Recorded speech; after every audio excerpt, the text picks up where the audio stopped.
Bueno, buenas tardes a todos. Mi nombre es Carolina Leiva y hoy les voy a hablar sobre hidrotratamiento de crudos pesados. Y no, crudos pesados no se refiere a borracho mala copa con una resaca el día anterior. Y bien gordo. Crudo pesado refiere a un término que usamos mucho en la área petrolera para referirnos a un tipo específico de petróleo. Y el hidrotratamiento, ahorita vamos a ver que es un proceso que nos ayuda para darle unas propiedades de calidad a este tipo de crudos o de petróleo. Entonces, básicamente para que entiendan un poco qué es el crudo pesado, existe una clasificación por la American Petroleum Institute, donde nos dice que es un crudo, lo categoriza de acuerdo a dos propiedades físicas, que es la gravedad API y la viscosidad. La gravedad API refiere más a la densidad y la viscosidad refiere sobre la dificultad para fluir, ¿no? Entonces, actualmente existe esta clasificación y como pueden ver, cuando nosotros digamos que tenemos un crudo ligero, es todo aquel que tenga una gravedad API mayor a 20 y una viscosidad menor a 100 centipoise. Y los que vamos a hablar el día de hoy son los crudos pesados, que tienen una gravedad API menor de 20 y una viscosidad mayor de 100 centipoise. Entonces, esta es la manera en que nosotros podemos determinar con qué tipo de petróleo estamos trabajando, ¿no? Para que les quede un poquito más claro, este es un aspecto físico del tipo de petróleo que tenemos. De acuerdo a la gravedad API, como ya mencioné anteriormente, nosotros tenemos desde crudos que van de ligeros a intermedios, crudos pesados que son 16 y 13, y aquí ya tenemos un crudo que cae en una clasificación de extra pesado. Como pueden ver aquí de la diapositiva, los crudos que tienen menor gravedad API, que son los extra pesados, son mucho más densos y se ven mucho más viscosos. En este experimento que era contra el tiempo, aquí pueden observar qué tanto tardan en fluir, ¿no? Entonces esto ya les queda un poco más claro del tipo de petróleo del que estamos hablando y del que vamos a manejar para tratarlo en refinería, ¿no? Muy bien. ¿Por qué es importante o qué nos preocupa de este tipo de petróleo? Desafortunadamente, este tipo de petróleo tiene muchas impurezas en su estructura química. Tiene elementos presentes como azufre y nitrógeno, que si estos no los eliminamos a la hora de refinarlos, vamos a tener mucho monóxido de nitrógeno y dióxido de azufre. Por lo tanto, son contaminantes que a la hora de producir gasolinas, y al ser estas gasolinas utilizadas por nuestros automóviles, pues generamos mucho impacto ambiental, ¿no? Además, estos petróleos o estos crudos tienen metales presentes en su estructura, que es básicamente níquel y vanadio. Cuando nosotros tratamos este tipo de petróleo en refinería, usamos catalizadores. Estos catalizadores se ven envenenados por la presencia de estos metales. Entonces, son muy importantes que nosotros los eliminemos antes de pasarlos hacia la refinería. Pero otra cosa muy importante y que nos da mucho dolor de cabeza a la hora de hacer refinamiento de este tipo de petróleos, son unas moléculas o macromoléculas que son llamadas asfaltenos. Y estos asfaltenos nos provocan sedimentos cuando nosotros llevamos a cabo una reacción química. Estos sedimentos, estos asfaltenos nos provocan taponamientos en todas las líneas de producción, por lo tanto son un gran dolor de cabeza. Y a la vez también, durante su transporte por los ductos, provocan depósitos y por lo tanto también caídas de presión. Esto es un problema actualmente, por lo tanto nosotros tenemos que tener muy en cuenta que cuando trabajamos con crudos pesados, tenemos que trabajar con esto, que son los asfaltenos, y hay que removerlos, hay que romperlos para producir moléculas más pequeñas y que sean más fáciles de tratar. ¿Y qué es un asfalteno? Un asfalteno, que es básicamente, en teoría, una molécula de este tipo, en donde hay muchos aromáticos, heteroátomos y anillos condensados, como pueden observar en su estructura. Entonces, lo que lo hace que nosotros trabajemos realmente con moléculas muy problemáticas, porque tenemos que romperlas, tenemos que eliminar el nitrógeno o el azufre o los metales que estén presentes. Entonces, hay que diseñar una serie de procesos para que nosotros podamos trabajar con este petróleo, ¿no? Físicamente, esto es como lucen. Esta es la estructura por medio de microscopía atómica de barrido, cómo se ve en su estructura interna y el aspecto físico que tiene, para que tengan una idea de cómo es un asfalteno. Bueno, ¿y por qué nos preocupa trabajar tanto con, no sé qué está pasando, con los crudos pesados? Resulta que desafortunadamente en México el 60% de la producción actual de la que estamos obteniendo corresponde a crudos pesados. Entonces, pues es un problema que tenemos que empezar a atacar. Y esto no es nada más en México, sino a nivel mundial. Así que es importante que nosotros empecemos a diseñar procesos que sean económicos y viables para poder trabajar en el mejoramiento de este tipo de petróleos. Así que teniendo en cuenta que el incremento de la demanda en combustibles está aumentando, así como la producción, que ya sabemos que es del 60%, es importante, como les mencionaba, que nosotros utilicemos procesos que nos ayuden a obtener productos de mayor valor cuando estemos refinando estos petróleos, como lo es la gasolina o el diésel. Una idea es utilizar el hidrotratamiento, y el hidrotratamiento lleva consigo de la mano la producción de catalizadores. Así que lo que queremos hacer es que nosotros, partiendo de un crudo pesado, como pueden ver en esta lámina, hacer un proceso catalítico de conversión en donde podamos obtener productos de mayor interés, que son como el diésel, la turbocina y la gasolina. Para esto necesitamos diseñar un proceso catalítico que tenga, bueno, va a utilizar altas temperaturas, como lo pueden ver en esta lámina, y presiones altas. Así que, en resumidas cuentas, el hidrotratamiento básicamente viene siendo un proceso que utiliza un catalizador y utiliza hidrógeno, el cual, por medio de la combinación de estos dos parámetros, podemos eliminar el azufre, el nitrógeno, romper asfaltenos y eliminar los metales que se encuentran presentes en estos crudos. Básicamente, dentro del hidrotratamiento hay una gama de reacciones que, dependiendo qué tipo de contaminante o impureza nosotros deseamos eliminar, es el proceso que le llamamos.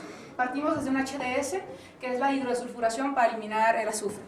HDN para eliminar nitrógeno, que es la hidrodenitrogenación. La que sigue es la HDO para eliminar oxígeno. La HDA para aromáticos. Este significa rompimiento, hidrodesintegración. Y por último, HDM para hacer una hidrodemetalización. Nosotros, dependiendo del tipo de las condiciones de operación que tengamos en nuestro reactor, la cantidad de hidrógeno que depositemos, condiciones de presión, temperatura, espacios, velocidades, nosotros vamos a guiar o orientar el tipo de reacción para saber qué es lo que vamos a eliminar cuando estemos haciendo el tratamiento de estos crudos pesados. Así que, pero como les menciono, ¿por qué es importante? Bueno, como ya lo vieron, el hidrotratamiento es importante porque necesitamos eliminar impurezas. Actualmente en México y en el mundo se están estableciendo normas ambientales muy estrictas. Aquí en México una de las más importantes es la eliminación del azufre, porque el azufre es la que nos va a provocar las lluvias ácidas, esto tiene altos impactos ambientales, así que hoy en día nosotros trabajamos mucho en hidrosulfuración y la hidrodenitrogenación para eliminar todos los dióxidos de azufre y los monóxidos de nitrógeno que se vayan a formar en ella. Actualmente, como les digo, en México, bueno, y no solo en México, sino en todo el mundo, ya se están estableciendo normas para regular la producción de combustibles que tengan cierto contenido de azufre principalmente. En México ya necesitamos producir gasolinas o diésel que vayan con una concentración de menos 15 partes por millón de azufre en los contenidos de las gasolinas que estamos produciendo actualmente. Así que, en resumidas cuentas, en México tenemos un grave problema de contaminación, así que la hidrosulfuración pues, es uno de los procesos que más utilizamos dentro de las refinerías en México. Para que les quede más claro en dónde se encuentra el proceso de hidrotratamiento dentro de una refinería, nosotros ya saben que la refinería es un mundo de procesos.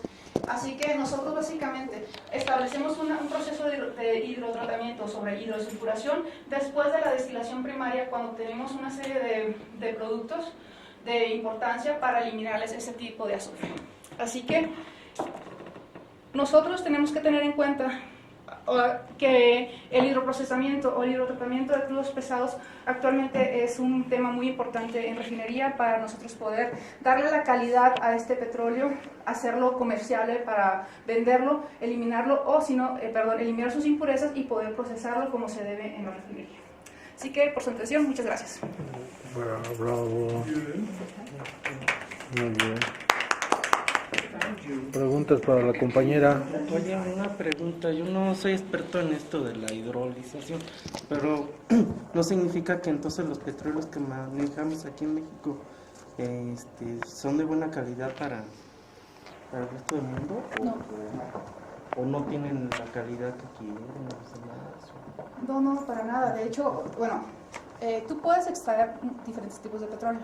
El que nosotros vendemos al exterior es una mezcla de un petróleo, antes se llamaba Maya, ya no existe, que tiene que tener una grada de PI de 23.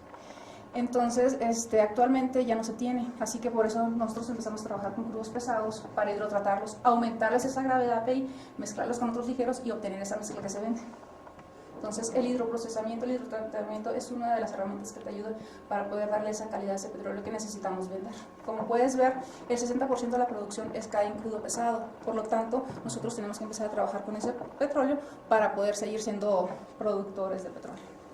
Pero, y entonces, esas cuestiones de que ya no quieren comprar petróleo a México, ya son más políticas que... Bueno, actualmente cayó el precio del petróleo, como puedes saber, pero eso ya es por la demanda y bueno, eso ya son intereses políticos. A Estados Unidos le interesaba parar una recesión en Asia y entonces ya son cuestiones políticas exactamente. Claro, las moléculas que presentaste son extremadamente complejas, los pesados. Me llama la atención cómo harías o cómo se le hace llegar el catalizador. O son de tipo inorgánico, ¿no? Esos catalizadores. Son inorgánicos, de hecho, bueno, esta es una parte de una presentación, de una micropartecita, ¿no? Yo trabajo en esos catalizadores, son inorgánicos. Esos catalizadores deben tener ciertas propiedades estructurales y químicas, obviamente, ¿no? Para que tú puedas, una cosa muy importante del catalizador es el tamaño del poro. Deben de ser macroporos porque estas moléculas van como del orden de 8 nanómetros, de 8 a 10, y tú tienes que construir poros que vayan entre eso más o menos. Entonces tú juegas con la composición de tu catalizador para que tengas esas propiedades de porosidad, pero además tú necesitas romperlas, así que necesitas sitios ácidos para poder que entre la molécula, adentro se absorba en el sitio, se rompa y saques todo esto, ¿no? Lo que se tenga que retener en el catalizador se queda y lo demás se rompe y sigue el proceso, ¿no? Ahora, ahí se queda el catalizador, por lo que vi, ahí de vanadio y todo eso, se van quedando, ese es un rollo. Se van depositando, los metales se van depositando en la superficie del catalizador, por eso se te envenena el catalizador. Se va, y está claro, los catalizadores no tienen una vida eterna, ¿no? Se desactivan, hay que cambiarlos y el chiste es que tú puedas prolongar lo que más se pueda la estabilidad y la actividad del catalizador. Entonces por eso debes de jugar con el diseño del material para saber que va a tener propiedades necesarias para que te dé un buen rendimiento sobre todos los productos que quieres obtener y que no se te desactive tan rápido por la presencia de este tipo de moléculas. La segunda es el hidrógeno, donde lo jalan. Hay una corriente de hidrógeno, no. Obviamente, en refinería tenemos una cosa grandota que se llama reactor y ahí llevamos a cabo nuestra reacción química, ¿no? Tenemos alimentaciones. Hay muchas configuraciones de tipo de reactor, depende de en qué tipo o en qué régimen quieras trabajar, pero el básico es que tú tienes tu reactor, en una alimentación, en una entrada tú pones la alimentación del petróleo, en otra contracorriente, corriente como tú quieras, pones el hidrógeno. Adentro obviamente vas a tener temperatura y presión necesaria para que tú empieces a reaccionar junto con el catalizador que ya está adentro, ¿no? Igual hay muchas configuraciones para poder tener el catalizador ahí adentro. ¿Alguien más? Gustavo. Oye, bueno, en este caso dices que son el 60% son crudos pesados los que se extraen en México. Estadísticamente eso es. Bueno, pero ahí ¿de qué depende? ¿De la maquinaria, del sistema que se ocupa o de la zona porque nosotros estamos enriquecidos en crudos pesados o cuál es la...? Por la zona exactamente. En México existen básicamente la zona de Campeche, es la zona petrolera que tenemos. Dependiendo de las características del pozo vas a saber más o menos qué tipo de petróleo tienes. Desafortunadamente teníamos a un macropozo que era Cantarell y era una producción de crudos ligeros. Pero se acabó, no lo acabamos. Así que los pozos que se han estado encontrando tienen estas características. No es la maquinaria, es realmente ya la naturaleza que trae el crudo por la formación que tiene, la rocosidad que está en el pozo y demás, ¿no? Así que, pues sí, uno no decide, ya son cosas que están allá adentro.